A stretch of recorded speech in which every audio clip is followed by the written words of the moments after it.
Hi, and welcome back to the Muddy Cross podcast. Thank you so much for joining us as always. I'm excited about this one. Yes. This is is it our fourth? I think it is. Number 4. Because we started with, starting with faith. Yep.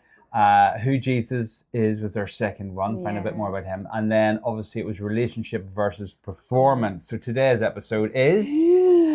Grace, loved before you're changed. Loved before you change. I like that. So one. I'm excited about this one. This is a loving one. I like this one. It is quite a nice one to explore. And I think...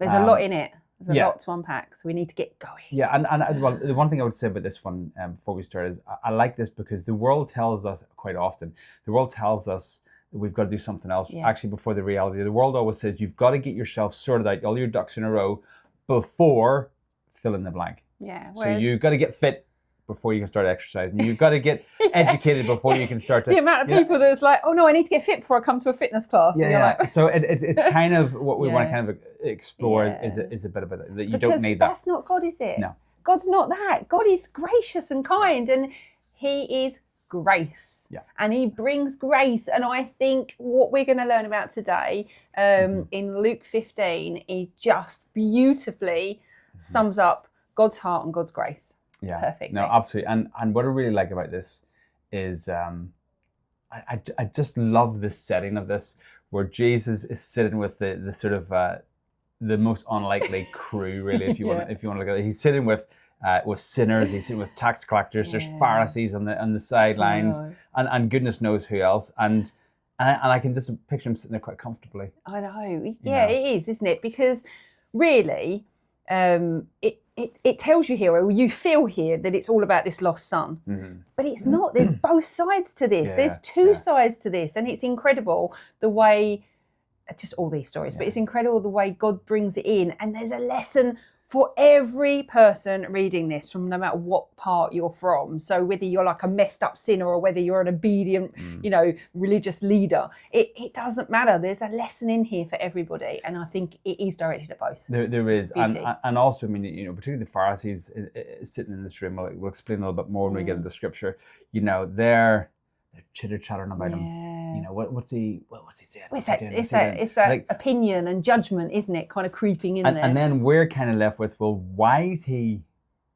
in Jesus? Why is he there in the first place? Yeah. And it's that kind of classic line, well, Jesus came for the sinners. Yeah. And that's why he's there with them. He did.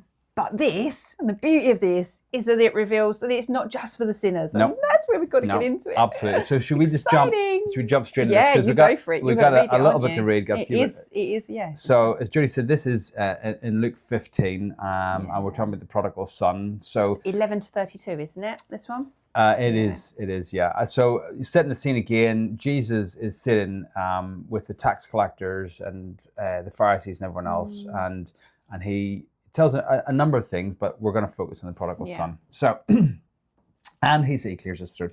And he said, a man has 2 sons. The younger of them said to his father, Father, give me my share of the estate that is due to me. So he divided his wealth between the 2 of them. Now, not many days later, the younger son gathered everything together and went on a journey into a distant country. And there he squandered his estate with those with loose living. So you can imagine he's gone off, he's basically had a big party. He's partied up, he's wasted it in whatever way he feels. But it says loose living, or like, it doesn't really, like mine says wild living, but it doesn't tell us what. No. So we can't judge on what. No, but he's gone doing what he wanted to do, basically, with it. You're right not to pick up that he's done nefarious things, but he's spent the however he wants. It indicates wild living, So, now that he had spent everything, a severe famine occurred in that country, and he began to feel impoverished. Okay, so he now realizes he hasn't got anything. So he went and he hired himself out to one of the citizens of that country, and he said to him, he sent him to work in his fields and feed the swine, so feed the pigs.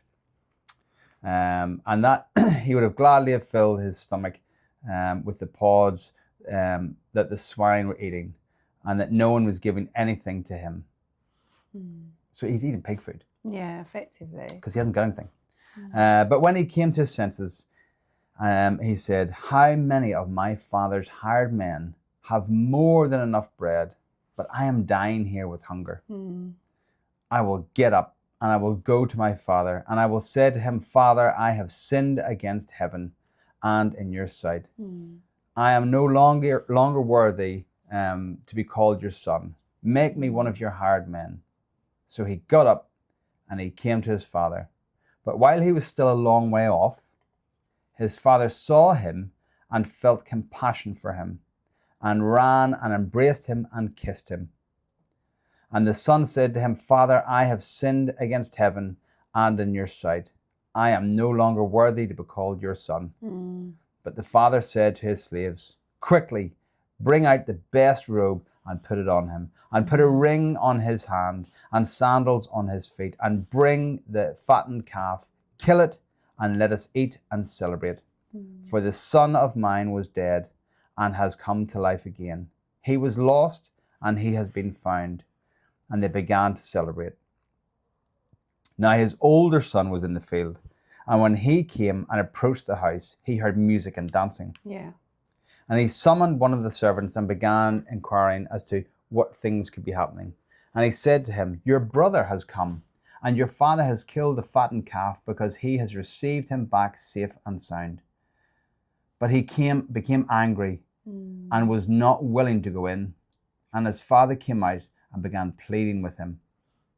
But he answered and he said to his father, Look, for so many years I have been serving you, and I have never neglected a command of yours. And yet you have never given me a young goat, so that I might celebrate with my friends. But when this son of yours came, who had devoured your wealth and spent it on all sorts of things, you killed the fattened calf for him. And he said to him, Son, you have always been with me, and all that is mine is yours. But we have to celebrate and rejoice, for the brother of yours was dead and has begun to live, and what was lost has now been found. So there's a lot to unpack in there. There's a lot in there to unpack. There's great, and there's a lot of, as you pointed out, there's more than one, more than two people in this. There is, but on the surface level, it's just, it's a story about a son running off, leaving, coming back and being welcomed back in. So there's that kind of, like a lot of children don't nowadays, you go, oh, I'm going to leave home, and you go off, but you hit rock bottom, you can't do it, you have to swallow your pride and come back. And the father welcomes him back, so it's kind of that mix of things going on in there. But then you've got the whole tension of everything, and this is the underlining, because you've got, like obviously the ungratefulness and the very self-absorbed, should I say, part of the younger brother. I just want my money now. So in other words, the father, in those days, what are you saying about the father? So you've got all this aspect. You've then got the anger of the older brother. He's being welcomed back in, and what about me? Oh, it's just so much, and it leaves on a cliffhanger. There's an absolute cliffhanger there, because it doesn't tell us whether the older brother goes in and joins the party or not. So it's left us on a cliffhanger, and there's a reason for that, which we're going to get into. But I think it just it explores so much opportunity here to learn. It does, culturally, when we look at this, in the time, the father would have set up whatever the business was, be it baking, be it harvesting, be it looking after animals, and then the sons would have grown up and followed in those footsteps. And a lot of pressure would have been on the older son, because obviously he would be next in line, and perhaps maybe he would have gained more inheritance because the responsibility would have been on him. So you can, I guess, on the face of it, you can understand why he might feel aggrieved that his younger brother got whatever he got and went off and squandered it. And now he's come back and he's getting more. So you can, again, on the face of it, see where he's coming from. And then, the younger one might think that he knows better, realizes a lesson, and doesn't know what to do. And does what the only thing that he knows to do is to come back. So there's an awful lot to unpack in this. Absolutely. But I think grace just flows through this, because the father welcomes him back with open arms, and that is showing us that our Father will welcome us back with open arms. So I think the grace just flows beautifully. Absolutely. Here. I mean, what there is, and I mean, obviously, we want to unpack this and we want to look at who these characters represent, and the father representing the father. And what I find quite fascinating was, as you said, just pointing about the father and the grace of the father, right from the get-go, the father, from what's explained in this telling, is the father didn't question the younger son, saying, well, what are you going to do with it? Why do you want it? There was no anger there. It was just, well, if this is what you feel that you want, then you do that.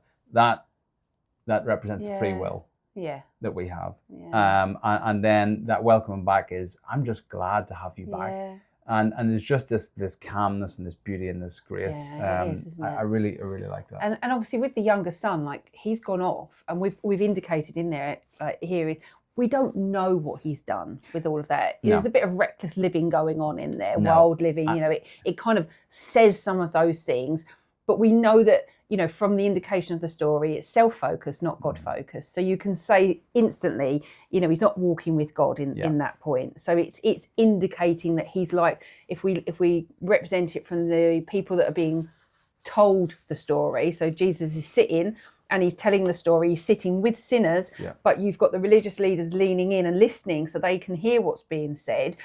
In their minds, obviously, as you've indicated already, they're pointing out, they've got judgment going on, they've got opinions going on, their anger, why is he sitting with them and not us, and all of that going in there. But he's telling the story and he's indicating the story to both sides. And I think that the sons, and this is where I feel that, it's a story about two sons, not necessarily one son. It's bringing both of them in, that it's saying that the younger son is reckless and self-focused, no regard for others, whereas the older son is more loyal and obedient, doing the right thing, dutiful, feeling like he's doing the right thing. Whether he is or isn't, he feels like he is. So if we take that back and we look at the two audiences that are listening in on this story to Jesus telling it, you've got the sinners that he's sitting with that are represented by the younger people, like the younger son, and then you've got the religious leaders that is represented by the older son. So both of them are in this mix as well. So he's telling the story whilst trying to teach them both a lesson at the same time. And you can see that, throughout the telling of the Bible, you can see that Jesus points out and indicates that the Pharisees lack the love. They have the understanding of Scripture, they lack the love. And what you've just pointed out there with the Pharisees sort of being represented by the oldest son there is that, in this telling, that brother wasn't just joyful that his younger brother was still alive. So it's not the love, it's just a case of the facts. I've done this, therefore I'm entitled to that, which is very Pharisee driven. And so you can see those two different camps in this And it story. almost goes back to, the line kind of going in there about the first son being the and obviously the reckless but very self-absorbed. In that moment, the older son is being that, because he's thinking about, well, hang on, what about my inheritance? Hang on, why does he get to come back and have more? And so there's a real crossover here going on. Even though he's done the right thing and he stayed, has he done it with the right heart? Is he in there with the right heart? And I think that's what God's trying to show us, or help us to bring our own awareness to. And in these two different camps, the two different sons, the two different peoples that we can look at today's life, and we can say that we're today in society there's the Pharisees and there's the reckless. In amongst that, we've still got the Father, our Father, who is calm and saying, I welcome you all. I love you and I love you. Come, and that's a really strong thing, a connection that we need to take, is that regardless of what the situation is, our Father loves us. Regardless of what we've done or what we think, whether it be right or wrong, we're welcomed in. And that's a really key I think point. it is. And you can imagine, like, with that younger son on the way home, he's walking back, isn't he? And he's sort of in his head, and just like all of us, when we've had a situation happen, what do we do afterwards? We're thinking, right, now I've got to sort this out, I've got to address this, like I've got to go home and I've got to face my father, and it's the same as if you've got to face that, your father in heaven. It's the same thing. You're like, oh, what am I going to say? What am I going to do? And you're rehearsing. I do it all the time in the car. Like you're rehearsing things like, okay, I'm going to say this to this person. I'm going to do that, and I'm going to say that. Now, obviously, for him, he's realised that he would be better off in his father's home as a servant. So for him, he's realising and trying to figure out how to. He's stripped pride away. He's stripping ego away. He's hit rock bottom. He's got none of that left.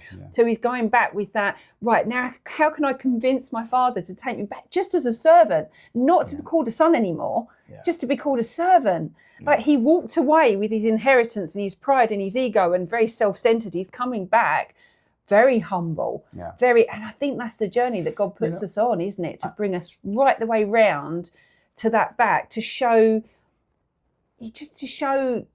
humility and that grace, just to be given that grace. It's just amazing. I just had this thought there as well. I'm thinking about this younger son, as you say, he's just coming back and he's trying to think what he's going to say to his father. He's also thinking of what's happened. He's thinking that he's been reckless, whatever that may be. But he's also thinking that he did hit rock bottom. Like he could have died. He was in a country where there was a famine. He managed to find work. Working with the pigs, feeding the pigs. But it was still work. And he was eating the pigs' food. Well, we have to be careful on that one, because it does say in here, hang on, I've got to go back to it now, where he found the pigs. Well, while you look for that, what I was going to say is... Sorry, go on, carry on, I'll look for it. I find it... what I was thinking was that he was going to come back and work for his father as a servant. And I think there's also a recognition there that he realized that he has a lot to learn.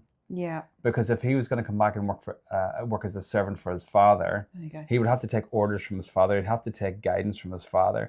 So there's a willingness to realize that I've made a mistake and I don't know enough yet, and I need to learn more from my father. So, when we come to God, we don't have all the answers. We're messed up. We have messed up, and we need guidance. 100%. And we need parameters. 100%. And him saying that he's going to come back, and his willingness to work as a servant means, Father, I want you to give me these parameters, and I want you to teach me. And he wants his father's love and grace and just welcome him back in, doesn't he? So it says in number 16, he longed to fill his stomach with the pods that the pigs were eating, but no one gave him anything. All right, so he may not have been. Actually, so he may, because I think, oh yeah, he got to eat the pig, but actually in the story there it says no one gave him anything. So it's a case of, like, he couldn't even eat pig's food. It was, no one was giving him anything. So he really was rock bottom, starving, hungry.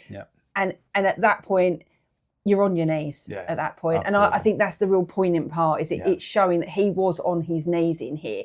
And so to be welcomed back in to, like his father just ran to him. Like he didn't just see him coming. He literally ran to him.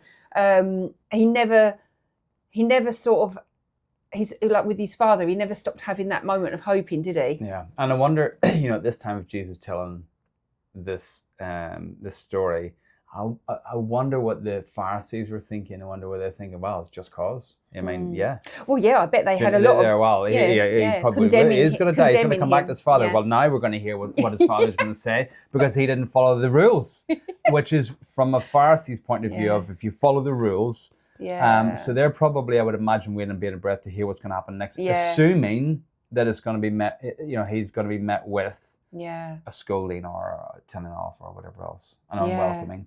But that's not the case. But that walk home must have been, could you just imagine? It was a long walk as well. I can remember many situations, which I'll not go into, whenever I was younger, where I had that walk of shame, almost that walk of, how am I going to tackle this? What am I going to say? And it's a big one. I can empathize with that. Absolutely. So, but I'm sure, like as we said, the Father constantly seeking his Son, and it just represents what God's doing with us. He's constantly seeking us. He's constantly there for us. He's just always there with open arms, and I think that's incredible to think that we can walk through life not believing in God. Well, I wouldn't say not knowing that He exists. I mean, I think it's a choice. It's everyone knows that God exists, but it's the choice of whether or not to. But the fact that He's sitting there, open arms, and whenever we turn, I'm here. Not sort of, I'll be with you in a minute. No, He's right there. And what was quite poignant as well is that the father ran to him as well. I think that's the bit of the crux of the story, isn't it? That he's been seeking and waiting for him to come back. Yeah. And then, like you say, when he sees him in the distance, he runs. Yeah. Like he runs. Because I know back in when you go through looking at history and stuff like that, in those days, like a child that would have done that would have abandoned their family, because it wasn't done, was it? No. You grew up, you took on your father's role, and that's how it worked. You had responsibilities. Yeah. So for a child to get up and go, the whole village would have disowned. It would have been a big thing. Yeah. So there would have been a lot of shame, a lot of so for him to walk back just into that village.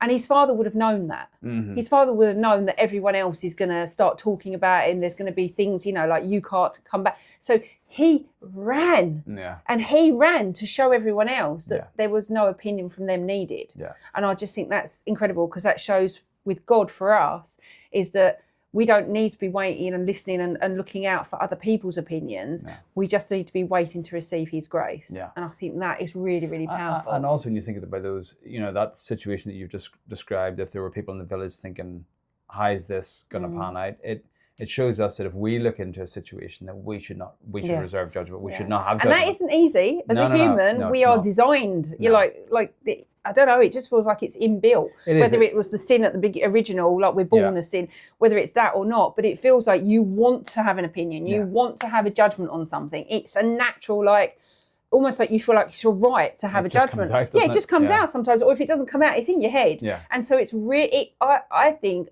the learning of all of this, that the massive part of it is to you can't sometimes stop yourself having the thought before it happens, but to recognise when it happens and go, no, that's not for me. Yeah. And dismiss that and give it to God, you know, in that moment. And I think that's the learning that comes from this. And I think the first thing is just to not verbalise it and then learn to deal with it. And you're right, it's very difficult. But I love the part where it tells us about the father running, because it shows, and then he embraces him. No judgment. He doesn't even let him get that rehearsed out.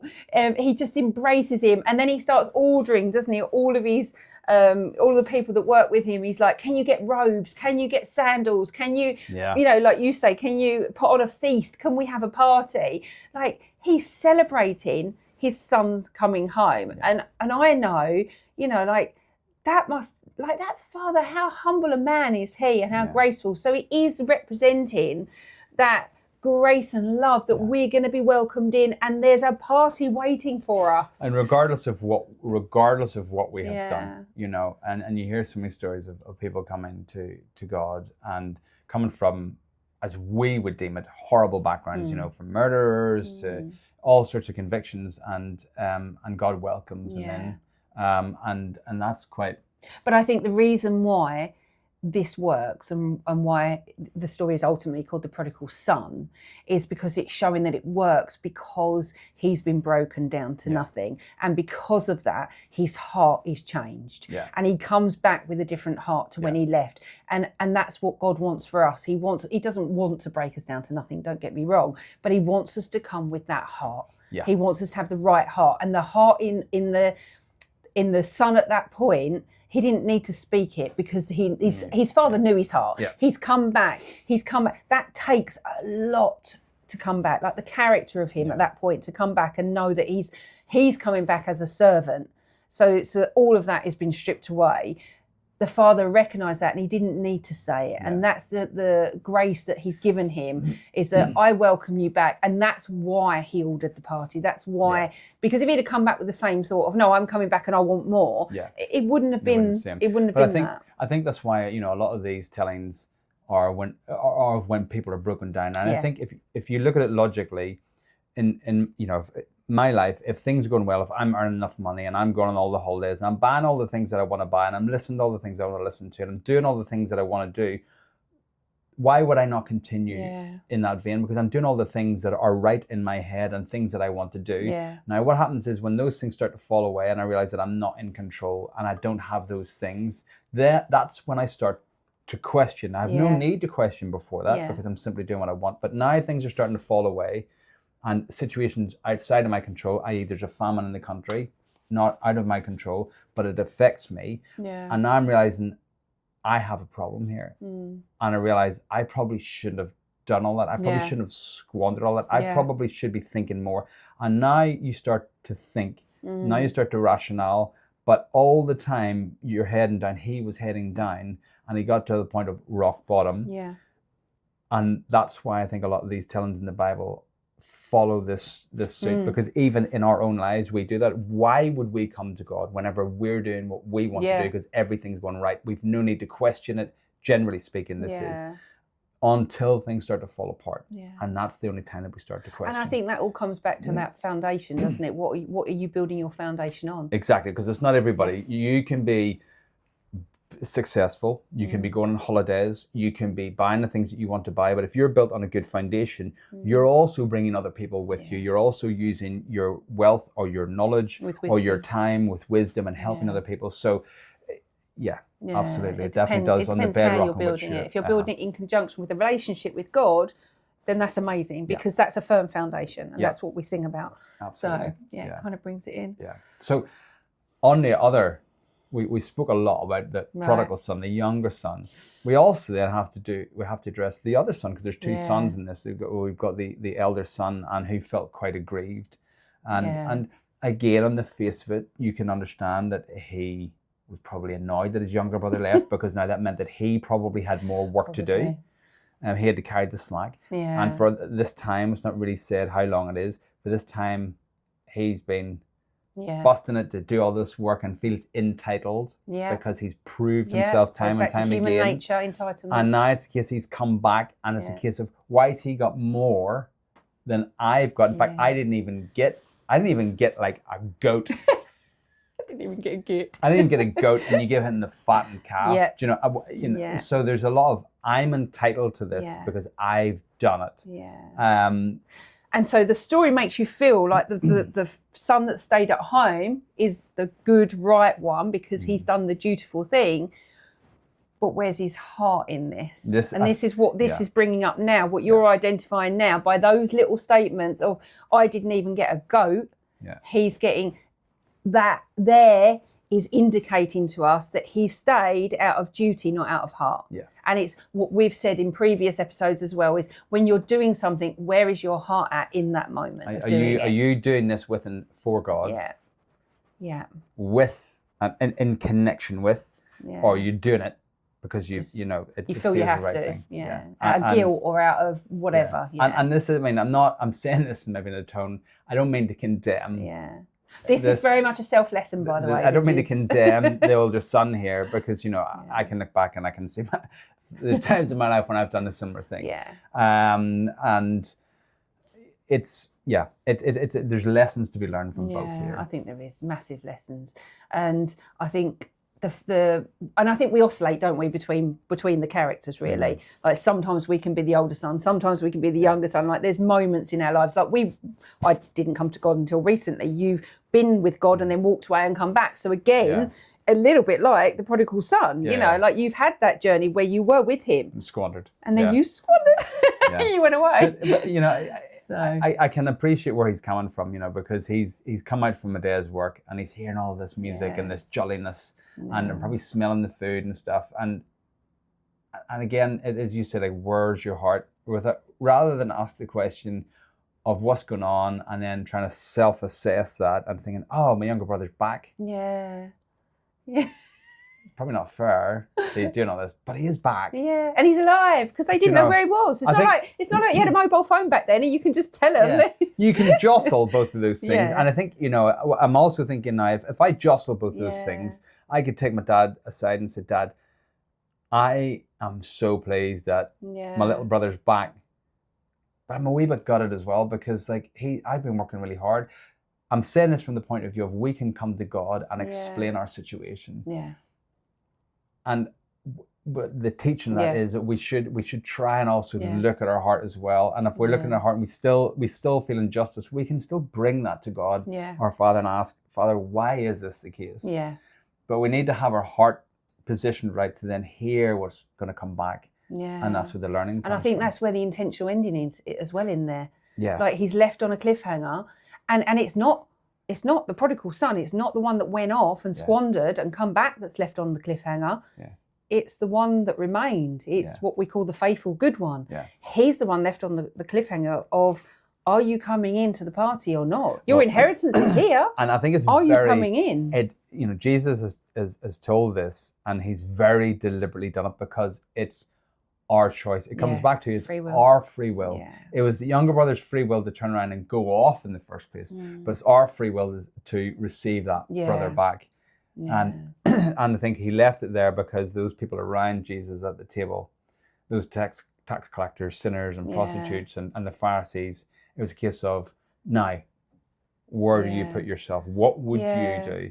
And I think it's a case of, like, we have to ask ourselves the question, because ultimately both sons are lost. Mm-hmm. One was lost out on the journey and one was lost at home, but they were both lost. Yeah.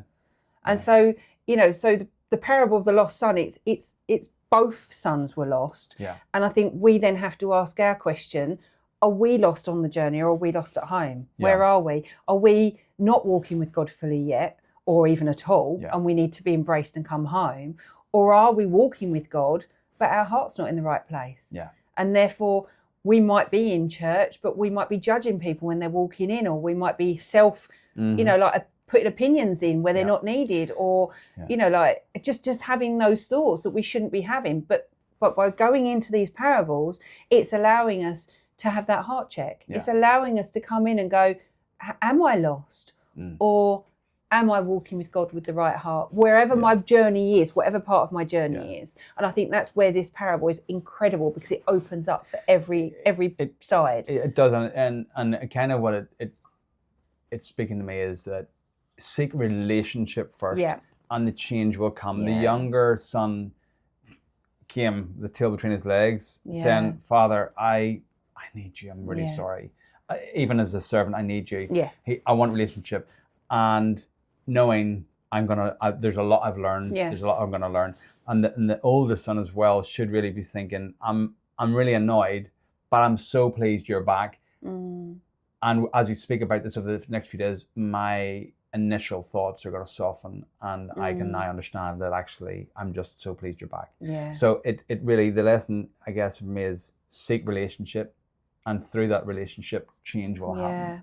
I think it is, isn't it? Because obviously, if you look at it with the older son, when by welcoming the younger one back, he's felt rejected, even though he wasn't rejected. He's felt that rejection, and I think that there's a massive aspect in that we all feel like, oh, somebody's come in, and it could be you're doing a role in a certain aspect, or they've come in, they're taking into my role, or they're and then you feel rejected, even though there's enough room for both roles there. You feel rejected in that, and that's, again, it goes back to, that's part of human nature, that we feel that, whether we like it or not. So it's a case of knowing and being consciously aware of that, and how we deal with that, and going back to God's grace all the time.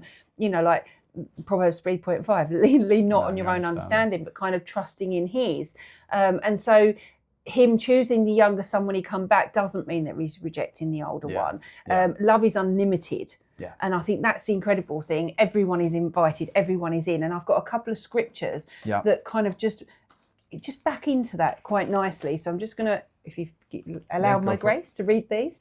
So the first one is, hang on, I've got them in the reverse order. My first one is Ephesians. Let me just hold that right. I'm going to lose my page, fumbling through here. So the first one is, I've got it. The first one is Ephesians, and this is Ephesians 2:8-9. For it is by grace you have been saved through faith, and this is not from yourselves. It is a gift from God, of God, not by works, so that no one can boast. And I think that is the most incredible part, because when the older son's going, but I've done this and I've done that, and it's not about what you've done. No. His love and his love from the Father doesn't depend on what you did. Your love from the Father doesn't depend on what you did. No one's love from the Father depends on what they've done. It's by the Father's grace if he gives it. And he'll give it to those that have the heart for it. And I think that's the lesson in there that we've got to take from that, is we are saved by grace alone. So none of us can boast, oh, we're saved because I saved this person or I did this. No, it's grace. And I think that's incredible. That is powerful. this backs it up, and it's just amazing that we've got these scriptures to back everything up, and that's what it is. I have. I'm greedy. So Romans 5:8. But God demonstrates his own love for us in this: while we were still sinners, Christ died for us. Yes. And it is whilst we were still sinners. So it comes back. How good is it comes back to that every time. Yeah. It's not by works. It's not by, it's not by how we behave. It's that we belong before we believe. Yeah. We belong to him before we do any works, before our performance. It goes back to our last podcast, number 3. It is not about performance. It is about relationship. It's about how our heart is. And at that point, the son that returned, he didn't have the heart when he left. No. The same as the older son hasn't got the heart now, but he has the heart when he returned. And that's what God's looking for. He's looking for the right heart. Yeah. And he turns to the older son with the same grace that he gives the younger son. And he says, your inheritance is still here. Nothing has changed. Yeah. Your brother coming back does not alter my love for you. It does not alter what you're going to get. No. Your place in heaven is still there, effectively. Yeah. And that's what God's saying to us in this. If someone new comes into the church, we shouldn't feel threatened. And by church, I mean people, because it's the people, the church. We shouldn't feel threatened. No. We should embrace them. When we're in a role, we shouldn't be pushing others away. We should be bringing them in, because I'll say it again and again and again. We are all individual threads, but only by coming together can we make a tapestry. And that's how we should see it. And it's not easy to see it like that, because we are human nature, and our nature is protect, guard, like be jealous, pride, all those things. But that is not the work of God. No. And he loves us by grace alone, and he saved us by grace alone. And God loves us even in our failures. The lesson from, I guess, the older brother, which he could have picked up on, was, wow, my dad loves my younger brother even though he messed up. So he'll love me even if I mess up. Wow. And that goes for, it doesn't matter if you are just coming to Christ, if you've been walking the path for a long time.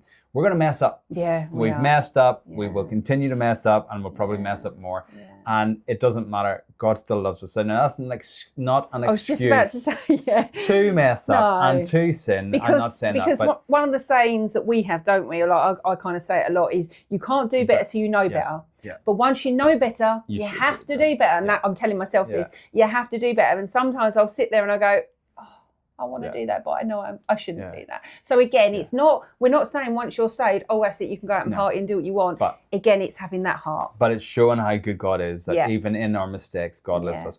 But the lesson for that, even, as a church, as part of our church, as part of your church, part of the bigger global church, if we see somebody that makes a mistake, we're not condemning them. We're helping to lift them up and rejoice, because God loves them. And we should be there to welcome. Yeah. We should be there as he was, as the Father shown here, to welcome him with love, to throw a banquet, to rejoice, and to say that you love. God gives us his best. God gives us his best robe, his best sandals, his best jewelry, his best food. Because that's how much he loves us. He wants that for us. And that's quite incredible if somebody wants to give us the best of everything, even though we've messed up. So the shift in that is just incredible, isn't it? Yeah. So you go back, like we said at the beginning when you said about exercise, we try and fix ourselves before. I can't come to God until I do this, or I can't pray until I know how to pray the best prayer. Yeah. I'm not, when we first come to God, I didn't even know how to say the Lord's Prayer fully. Yeah. And I used to feel bad. I used to stand in church. I'm like, everyone's saying it. I don't even know the full words. Felt like a fraud. Every time we sang. It does. God's not judging me by that, and I know it now. Yeah. But God's not judging me by that. And if I can't recite all the verses, he's not judging us by that. No. He's not asking us to fix everything before we come to him. He's not asking us, because that's exhausting, and it's heavy, and it's pressure, and it's performance. Yeah. And it goes back to performance, and we're not in performance. No, absolutely. And that's a very key point, because we've mentioned this in a few podcasts before, how we felt when we initially came. Yeah. And how we felt like a fish out of water, that we felt awkward singing, awkward praying. And that is absolutely fine. That's part of the process, isn't it? And there's that whole saying of that you can belong before you believe. Yeah. The process, the journey is to get to the believing is just belonging and being carried and learning along that way. Yeah. And then at some point it'll be, I get it. Yeah. I get it now. Yeah. And even at that point, there's still a continuation of learning and growing. And it's having that grace for yourself as well, because I think that's the point along that journey, like we've said, is previously is not being so hard on yourself and just knowing you're on a journey and that it will come. Yeah. I think that's where the grace has to come in for yourselves as well. I know with my achieving mindset, it's always been, no, do it now, learn it now, have it now. You're not good enough till you have it. But coming to God, like it's peaceful because you just think, that will come. Yeah. And if he wants me to have it, he'll let me have it. And that's demonstrated with this, with this telling is that, he welcomed the younger son and gave him everything. Oldest son comes really annoyed and the dad says, no, hey, listen, everything you got all your stuff, it's still there. I love you. Come and join in this as well. It's and absolutely. And it leaves it on that cliffhanger of does he go or does he not? But that's you that again. And that asking, is the question to us, isn't it? Who are you in this telling? It's the question that's ultimately left on a cliffhanger because I think ultimately it is the question that God is leaving for us in this parable. Yeah. Are we in the party? Are we accepting him as much as he accepts us? Or are we standing on the edge going, I'm not sure, I still feel lost? Because the older son believes that he's earned the grace. And you can't earn grace. We've just said that here. It's just given. We're given. So we can't earn it. So there's a few practical takeaways for this. Absolutely. So receive forgiveness. Yeah. Just receive it. We don't have to earn it. There's no defending it. There's no justifying it to anyone else. No. It's just a case of, and it's really hard, but I've had to learn to do it. Just say thank you. Yeah. Just literally receive that grace and say thank you and stop self-condemning. Yeah. That's the biggest thing because we all go, I haven't read my Bible enough. I haven't done this. I haven't done that. That's self-condemnation. God's not condemning you for any of that. As long as your heart's there and you know you love him and that you're walking with him and you're doing better because you know better, well, that's it. Yeah. So receive forgiveness. Yeah. Notice your own self-talk. So the prodigal son, on the way home, he's that whole negative self-talk, isn't it? That whole thing of, I'm not good enough and I'm going to have to go back as a servant because I can't face my father as a son anymore. Yeah. That's self-condemnation, that's self-hatred, that's that negative self-talk. The older son coming in, why is he doing that? Why has he got, I haven't even been given a goat. Why? Again, that's that head. Yeah. Why am I not worthy? And that to me is that little devil on the shoulder. Yeah. It's all that self-negative talk that comes in. And if you're somebody that comes in a lot and that attacks you, I'll say it again, head to the screw tapes, listen to the screw tapes on YouTube, because it really does help you to understand those voices on the shoulder, those things that are going around in your head. So again, that's another really nice one. Are you standing outside that party? You've been given the invite and you're standing outside waving the invite in the air going, I don't know, am I going to step in or not? That is that self-talk inside your head. You need to just let that go back to number one and be received forgiveness by grace. Yeah.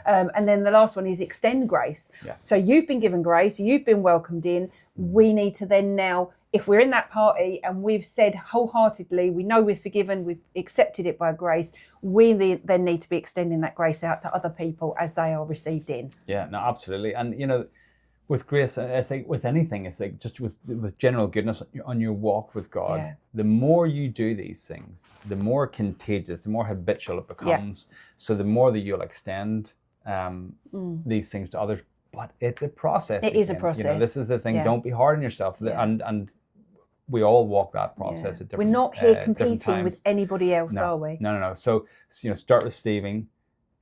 And then you'll find it easier to extend that out. Yeah. Once you realize, receive that love. Yeah. Receive that welcome, receive that forgiveness. And the more that you realize that, the more you'll realize, actually, I can start to do the same for other people. Yeah. And that's what he wants us to do. That's what this journey is all about. And that is the question, isn't it? Are we wandering? Yeah. Or are we close but cold? Mm-hmm. So there's the same thing. It's both sons in those scenarios there. But ultimately, we know God's going to rejoice when we come home. Yeah.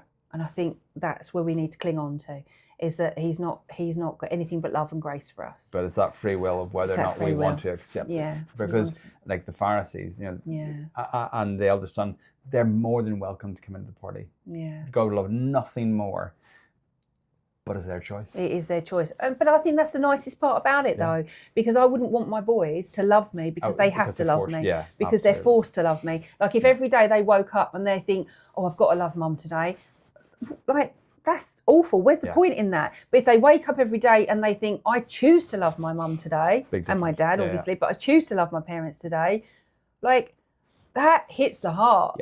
And that's what God wants for us. He doesn't want us to wake up every day thinking, oh, I have to love him, or I have to do right because otherwise I won't get in heaven, or oh, whatever, I don't need a God. He doesn't want that. He just wants us to go, I love you and I want to know you more. And whether that's reading the Bible, whether that's sitting talking to him in prayer, whether that's going out there and loving somebody else as if it was Jesus, any of that, he just wants us to love him back. Relationship. That's all he wants is that relationship. Absolutely. And it comes back. That is the why of everything here. Absolutely. Yeah. No. So. Well, I think that's a good place to end this episode. He loves us. So this is a great episode. What are we talking about next week, however? Okay, so we're going to be talking about prayer next week. We're going to dive into prayer talk and how we can speak honestly with God, even when we feel we don't have the right words. I think this is going to be a good one. Again, we've identified, certainly from my point of view, I've struggled at the start with prayer and I felt like a fraud. So I feel it's going to be a really helpful one for people. I think it is, and I'm excited by it. But then I've been excited by all of them. So. Yeah, I know. We're but biased. I think until then, if I can leave you with one image, it's remember that image of the father in the story running. You're coming over that horizon, you're looking down onto the land that you came from, and you can see your father running towards you. And you're worried. And you're worried. You've got all these feelings going on inside, but your father's running towards you, and he's running towards you with his hands open wide, arms open wide, with love, but with grace. Now, just leave yourself with that image, because God is running towards you with grace. That is what he's doing, and he's telling us that through these messages in the Bible. He just loves us and he wants us, and that's it. That's perfect. There you go. Absolutely perfect. So guys, thank you so much for joining us in this episode. We really hope that it's resonated with you and it's helped you in some way. And if it has, please share it out to other people that you think it can help as well. Yes. Help us as well. Help us by hitting the subscribe button. It does help with the algorithms to help us to reach more people. So hit the subscribe button, whatever platform you're watching or listening on. Leave us a comment. We love to hear your comments. We do respond. And remember, if you want to support the show, you can do so. Just hit the link, buy us a coffee below. But until next time, guys, stay rooted in Christ, stay strong, and we shall see you on the next episode. Bye. Bye.